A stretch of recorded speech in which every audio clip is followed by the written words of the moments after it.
Voici la voix de Raymond Brodillet qui a bien voulu enregistrer pour nous son poème Zurich. Zurich, le plus fécond berceau du dadaïsme, ta soif de tuer l'art jamais ne s'éteindra. Tes trames octogonaux portent au front le prisme des Hugo Ball, Hans Art Hennings, Janko Tsara.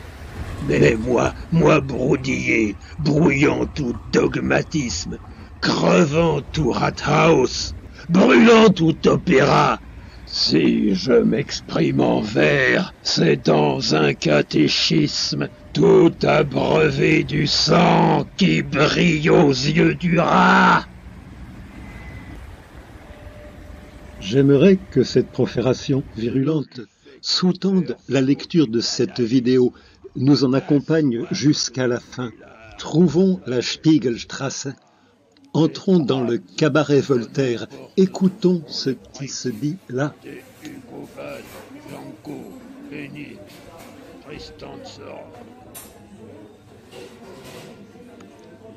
Esprit de négation et de dérision, déstructuration volontaire du langage, création d'une autre langue non corrompue par les conventions, invention de la poésie sonore et onomatopéique, scandée et si possible par des instruments de percussion, criée dans des accoutrements inédits, tel ce costume en carton rigide et argenté, figurant un phallus. Programme hautement prégnant, je l'adore, mais sur lequel, malheureusement, son initiateur désabusé revient quelques années plus tard. Ce que nous appelons Dada est un jeu de fou dans le vide qui a impliqué tous les grands problèmes, tel un geste de gladiateur. Un jeu avec des restes minables, l'exécution de la moralité prétendue. C'est Hugo Ball, et on sait à quel point Raymond Brodillet l'admire.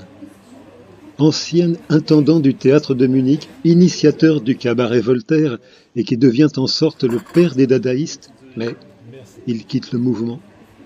Son euphorie du début fait place au sentiment, dit-il, de la bêtise croissante de ses collègues. Remarquez que 20 années plus tard, à Paris, Frida Kahlo ne portera pas un regard moins dur sur les descendants de Dada, les surréalistes. Elle avait ses raisons, que mon travail, moi, me fait comprendre, comme il me fait comprendre celle de la sévérité de Hugo Ball envers ses camarades. Voyez son ambition initiale. Il est jeune quand il l'exprime, mais dites-moi s'il n'y a pas déjà là quelque chose de l'ambition d'un théâtre d'art, celui qui m'est cher. Quand, en mars 1914, je réfléchissais au projet d'un nouveau théâtre, voilà quelle était ma conviction. Il nous manque un théâtre de passion véritablement émouvante, un théâtre expérimental au-delà des intérêts du jour. L'Europe a trouvé une nouvelle manière de peindre, de faire de la musique et de la poésie. Une fusion de toutes les idées régénératrices, et non pas seulement celles du domaine de l'art. Seul le théâtre est capable de former une nouvelle société. Il faut tout simplement animer les arrière-plans, les couleurs, les mots et les sons d'une telle manière que, passant par l'inconscient, il dévore le quotidien et toute sa misère. C'est une jolie soif que celle de Hugo Ball, le programme d'une vie entière. En 1916, la guerre, la misère, la psychanalyse bouscule le jeune homme. Il n'est chez lui nulle part. Et si je me permets de comparer ma situation, je ne suis moi ni dans la poésie, ni dans le théâtre, ni dans le chant, ni dans la chorégraphie. parce que je ne veux d'aucun collage arbitraire, d'aucune juxtaposition, mais je veux un approfondissement de chaque type d'expression, dans un rapport de style fort d'impliquer l'ensemble.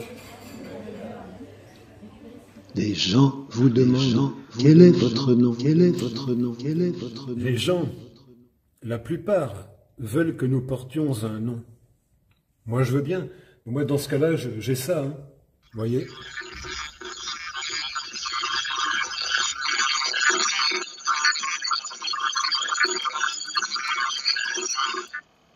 Il suffit d'y croire.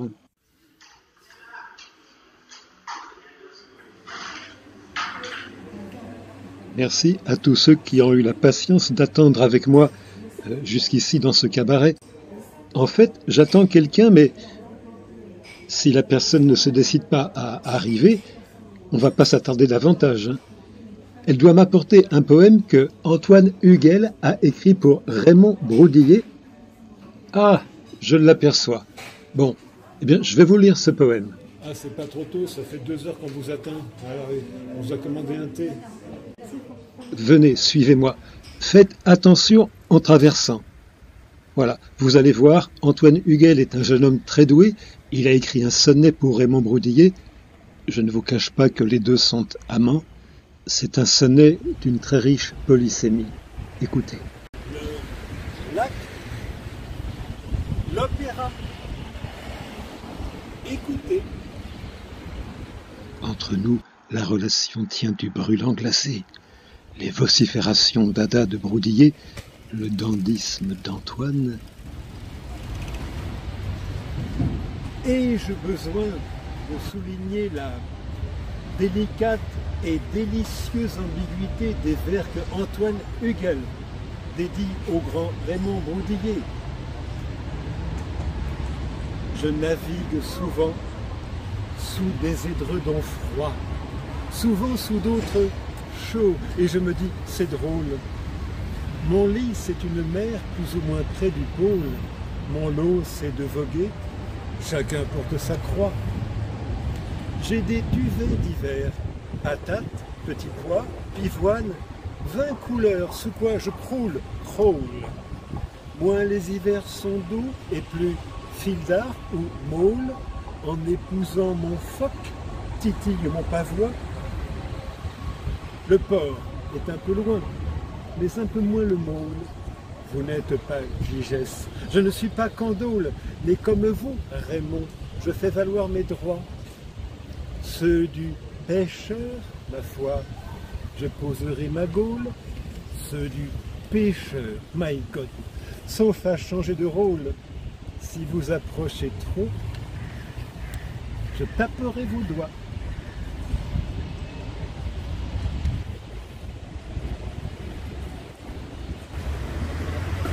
Zurich, le plus fécond berceau du dadaïsme, ta soif de tuer l'art jamais ne s'éteindra.